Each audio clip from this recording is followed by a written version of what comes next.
Welcome back to The Difference of 13. I am here with two lovely ladies. We have a wonderful guest with us today. Just actually one of my favorite people in the world these days. Wow. I was talking about Teri. Oh, okay. No, I'm kidding. So, my name's Chris. I'm here with Teri. And our Director of Strength and Conditioning here at Power for Success, Alex Cassella. Alex, welcome to the show. Thanks. She's really excited to be here.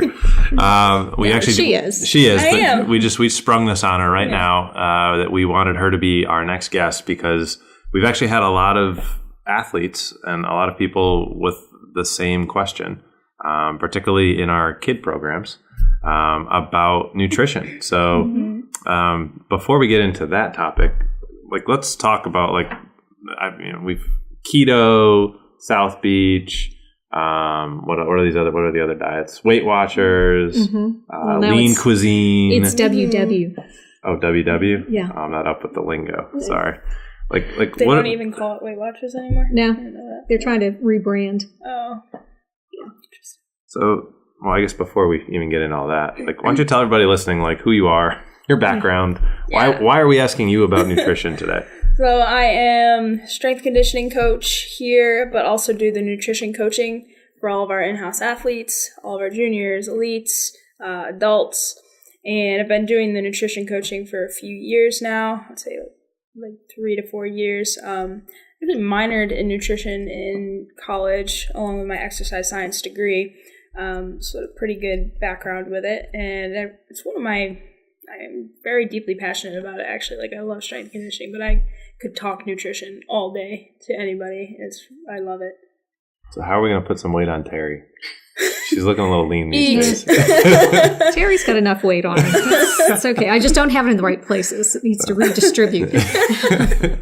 So can you explain, why are there all these different diets? I don't understand.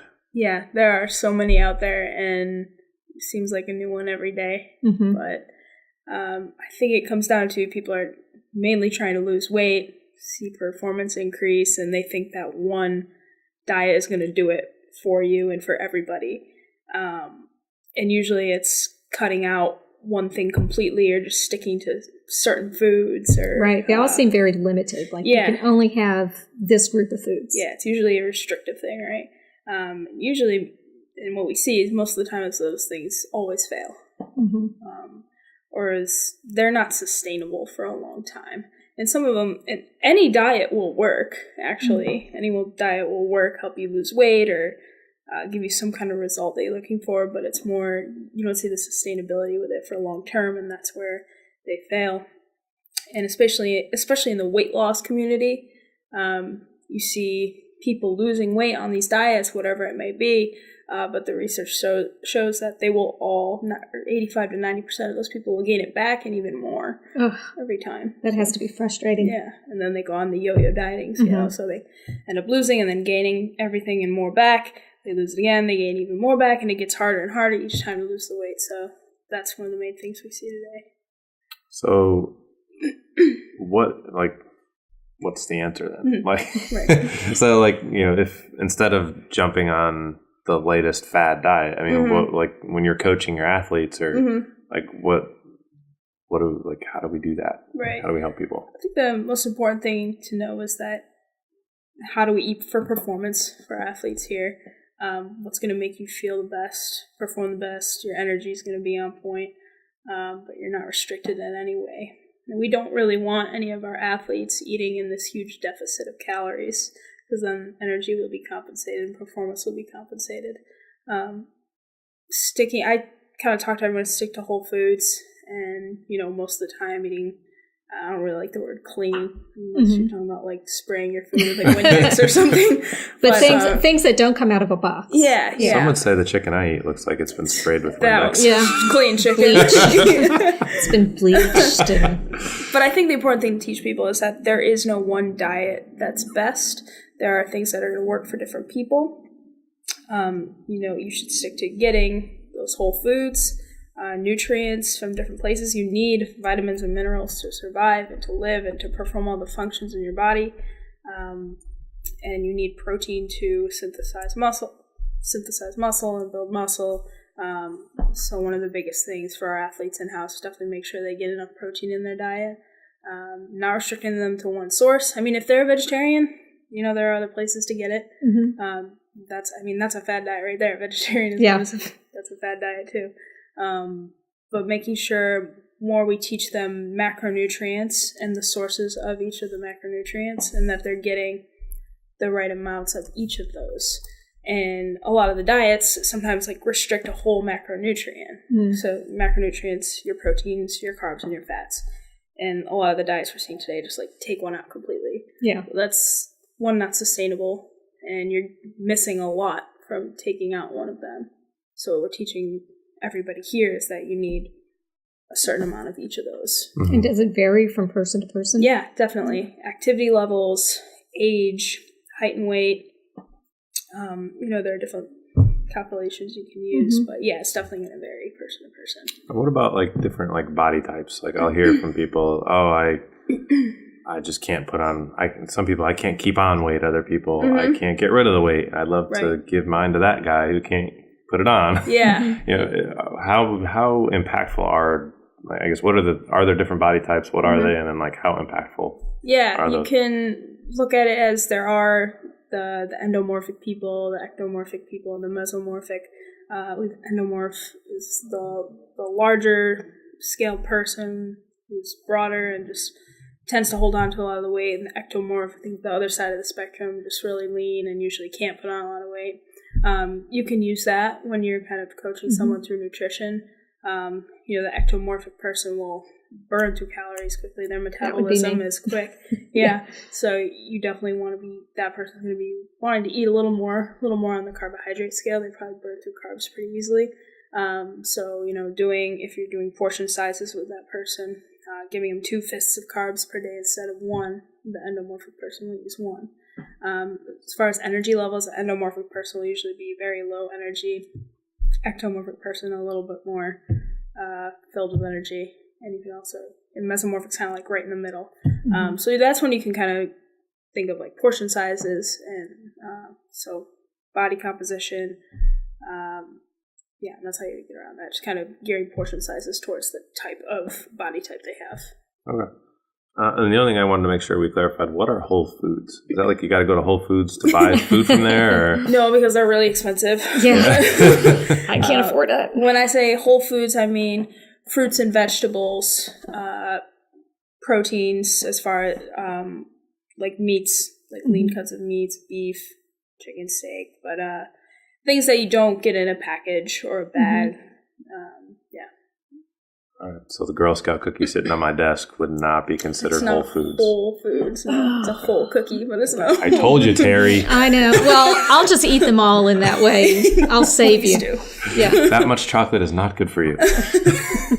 So I think one of the topics that we wanted to talk about, and the reason why we brought you on today, is taking all that information and synthesizing that into a way that if you have a parent who's concerned about your kid in terms of the weight, either not having enough or having too much of the wrong kind of weight, how do you go about helping them have that conversation? Do you have that conversation? How do we help our kids become aware of nutrition without creating a phobia or a complex around it? Particularly, I think, in teenage girls, body image is a big thing.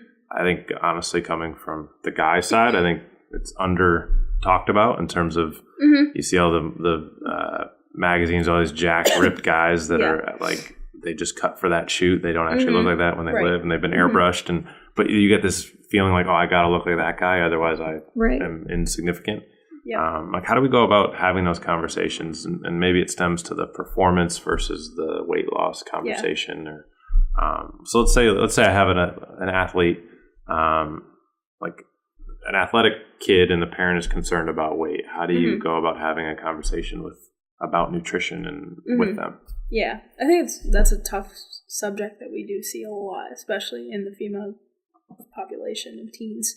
But yeah, I think that first of all, when a kid, let him be a kid and let him enjoy the things that they can at that time. Let him have a cookie, let them have a donut or some ice cream at the end of the day. Right.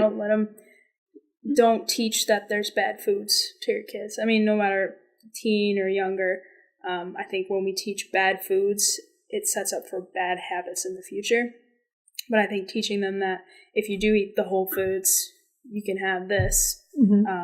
Don't eat too much of it because you might not feel too good. But if you have this bowl of ice cream, like after you eat your veggies and stuff, I think that's a good habit to teach.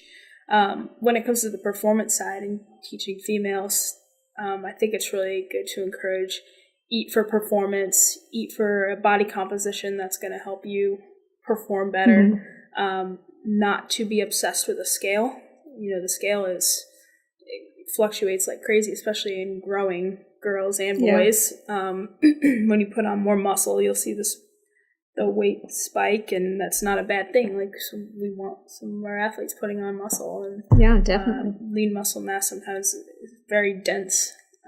Some dense people, but they're not fat people. They don't have fat on them. Maybe that's what my mom meant when she called me dense. Dense people. You just believe that. Yeah. We'll go with that. So measurements, as in maybe like a waist measurement or a chest measurement.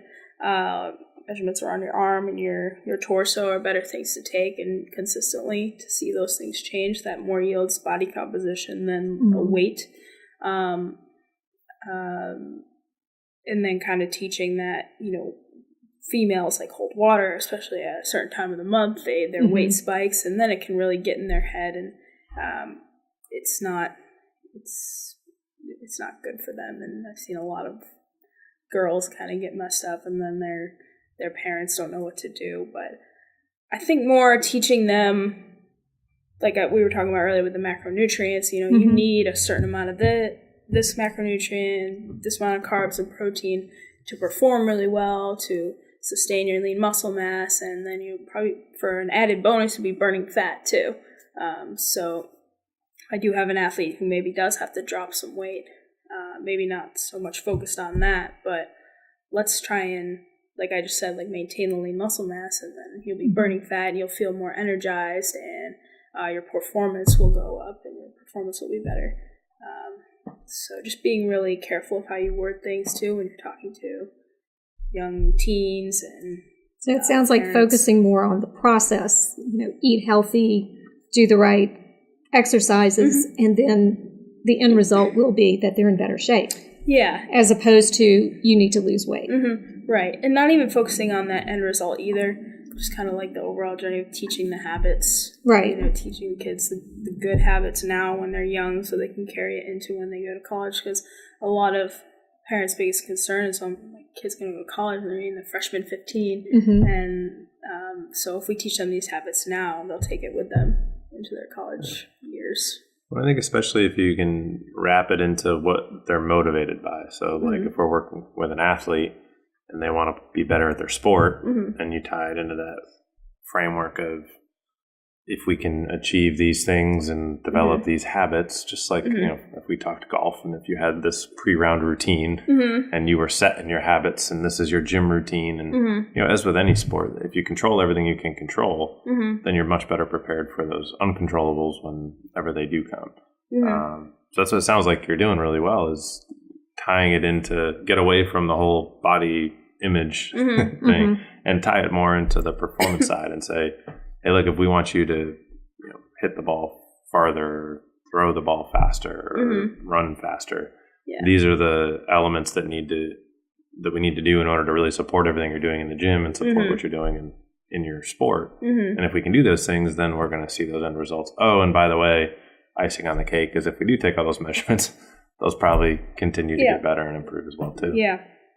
And I remember like 3 or 4 years ago when I started nutrition coaching, it was huge to give out like sample meal plans to people and be like, this is the meal plan to perform. And that's how, but now we don't do that, which is a good thing because that's also just restrictive and not teaching them habits more. It's not, don't give me I'm not going to give people a list of foods to eat. I'm going to give you the habits that'll lead you to the good foods to eat so that you'll perform better and more focus on the performance outcome than like the weight outcome. Right. So what would be an example of like a couple habits that you would suggest, or maybe the most common ones that you suggest to a parent or to a junior or a kid athlete? Yeah. So the first ones we always usually focus on are, let's make sure there's protein at each meal.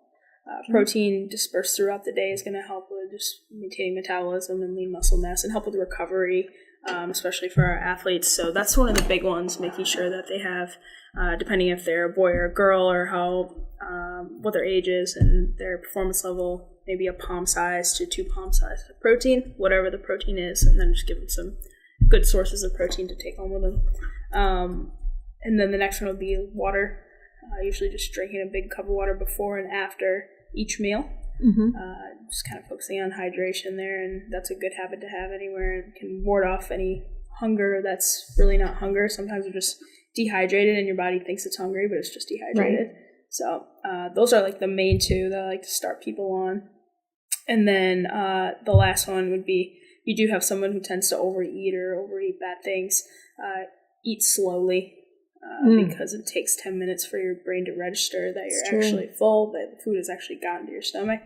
So eating slowly, you see some big changes with that one right there. And then the precision nutrition platform that we use, that's actually always the first habit that people do is eat slowly.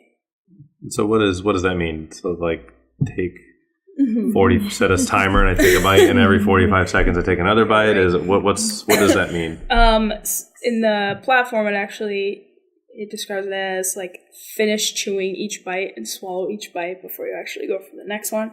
You should be able to like take a breath in between. Basically, don't scarf down your food. It's not the best way, which sometimes we have to do in between clients. Yeah. So you can't really help it. But I will say it's tough to eat Windex chicken very quickly without swallowing. Yeah, Windex chicken is. It's going to be our new name for it. Yeah, but actually like focusing on your food, not doing work or actually like taking each bite and like if you like think about like the taste in your mouth, and that's actually how they describe it on the platform, which it actually does work if you actually take time, like what's the texture of this food, like what's it taste like, and then I feel like if I did that with my chicken, I wouldn't eat it actually anymore. want seasoning. I'd actually want seasoning, yeah.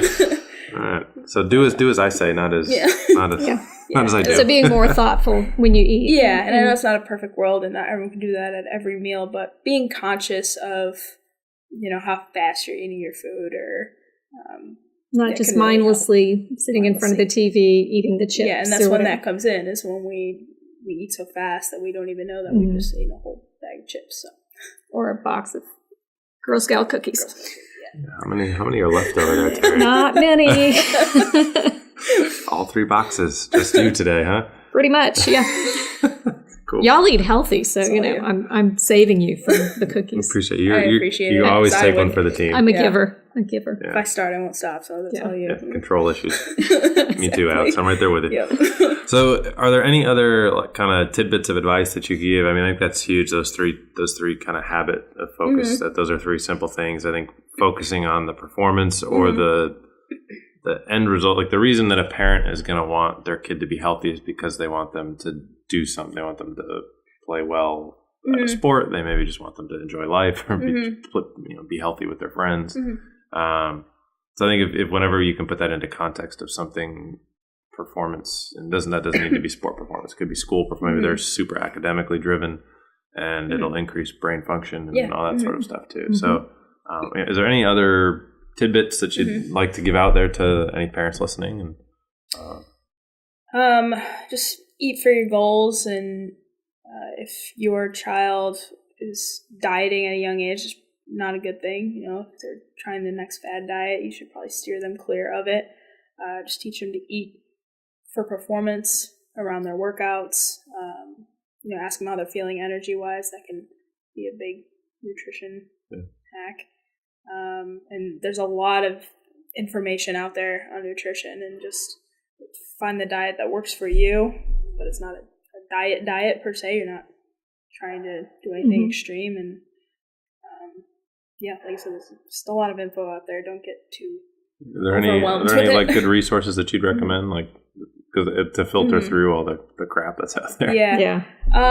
Precision Nutrition has a lot of good stuff on their website, a lot of good articles as far as like the habit-based stuff goes. If you go to, actually, there's a few websites, but one of them I like to go to is biolane.com. There's a lot of good nutrition information on there that's backed by research, and a lot of studies on there. So okay. that's a We'll be sure to put those links in the show notes. But I think the takeaways that I've had listening to you today has really been, the habits, focusing on performance. A diet isn't forever, so to focus more on teaching them it's like the habit of making your bed every morning. It's just kind of an ingrained piece. But I think the cool one that I hadn't heard you say before was getting away from telling people that that's bad food. And creating that negative connotation around it, and you can't have it, and that it's. I know our moderation. I'm not great with that, but or food as a reward. Yeah, and I think that's definitely that's something that I struggle with as a parent. With it's like, ice cream, no, it's not good for you, and then hey, let's celebrate, let's go get ice cream. Yeah. So you hear you're telling them it's bad, but then you're putting it with a positive experience. So then it's like you're emotionally yo-yoing them. Yeah. So I think those are huge insights that are really super awesome.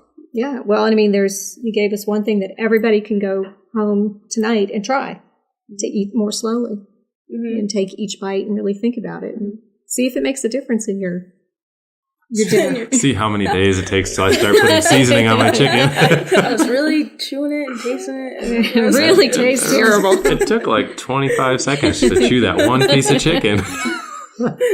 Cool. Well, thank you so much for being with us today, Alex. It's Thank you. I always appreciate the nuggets of knowledge that you drop. But not chicken nuggets, right? I mean, there's protein. Are chicken nuggets good? Bad foods. But there's no bad, right? No bad amounts. I like that. No bad foods, only bad amounts. We need to tweet that. Yes. Yeah. Put that on shirts. Yeah, right. Cool. Well, wherever you're going, hopefully you got there. As always, 2 thumbs up, 5 stars, wherever you're listening to us. And definitely if you have any other nutrition questions, Alex is the girl. So go to, actually, I'm going to throw your email on there. It's alex@parforsuccess.com. If you have questions, you can email her directly or give us a call. You can check out our website, parforsuccess.com, and, reach out to us that way as well. But, we always do any of the discovery calls. So we're happy to chat with you on the phone. Alex can give you some more information in terms of things that may help you. And if you are local here in the Triangle, you can also come train with her. Yes, she's the best. She's about $4,000 an hour, but you can charge. I'm just kidding. That's what she's worth. But totally worth it. But thanks for hanging out with us today, and we look forward to chatting with you next week. And anything else that you'd like to add, Teri? I think we've got it. Awesome. We'll see you on the flip side. Bye.